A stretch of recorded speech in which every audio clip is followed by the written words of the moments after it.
Thank you for joining me. It's nice to have you here, standing with me in this little patch of sunlight, with my body warming up, my brain warming up for the day, the things that have to be done, all the things that have to be done.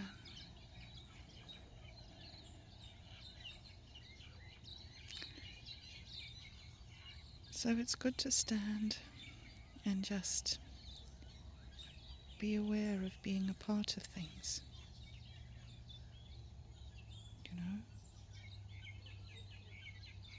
Nature, the blue sky, the green leaves, the dew, the birds playing in the trees, the fruit ripening, and the cold midwinter breeze. It's good to refocus, to become aware that we're more than individuals. We're individuals, but we're more than individuals. We're part of communities, nature, hope, joy, conversations, projects.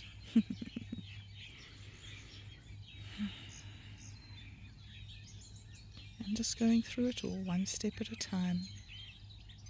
With no hurry, no rush to the end line, because, well, we don't really want to get there to the end line, do we? It's actually way better to stay here, now, focused in this moment, what we can achieve today. This wonderful brand new day, bursting with opportunity, bursting with potential. This is my favorite part of the day.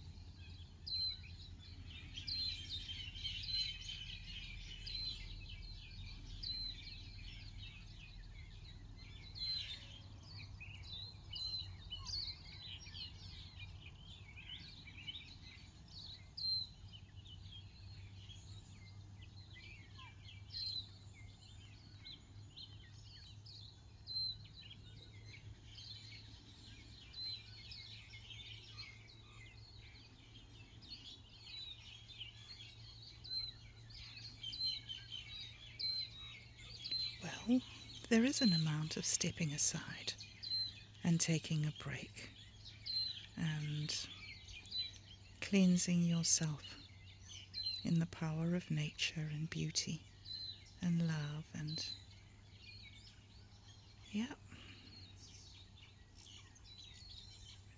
the unexpected. The unexpected. Like I stand here and there are all these birds around and I expect them to be here. And there are all these birds singing, and I expect them to sing. But every now and then there's a raucous cacophony of sound, and I'm like, whoa, I didn't expect that. Or suddenly a bird flies past me, all inquisitive, and like, I didn't expect that. So amidst this expectedness, this solidity of nature and the continuity and the ongoingness, there's also infinite variety, infinite variation, infinite surprise and wonder and enthusiasm and excitement and love. Love. I'm sure I've told you about my thing that this is something I heard when I was a little girl, a teenager. Do you know those days when there were all the, I was going to say crusades. Well, I don't know, I think they might have been called crusades. Do you know Billy Graham was going around the world and he was preaching to all the different people about being saved? I went to a few of those rallies. Don't know if they were called crusades. Maybe they were. And one guy that I heard talk in one place said, If God was there and God was only energy and there was nothing else, then what did he use to make everything? Which is an odd question, because if it's God and God is unlimited, then he wouldn't need to use anything. However, just for the sake of the argument, let's just go with what did God use. Anyway, this guy's idea was that God used himself. I love that. God used himself to create the world.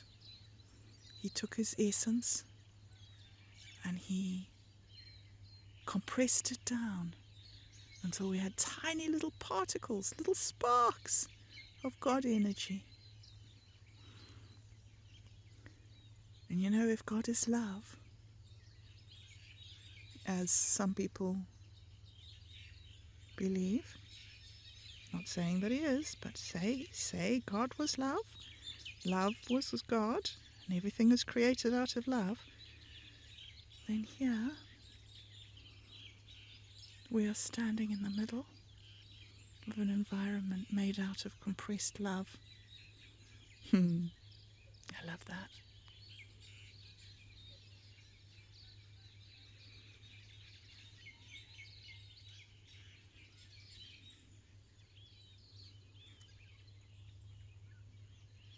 So you don't need to love. You don't need to be anything except aware, conscious, and taking in what you're conscious of, accepting the beauty of your consciousness, and breathing.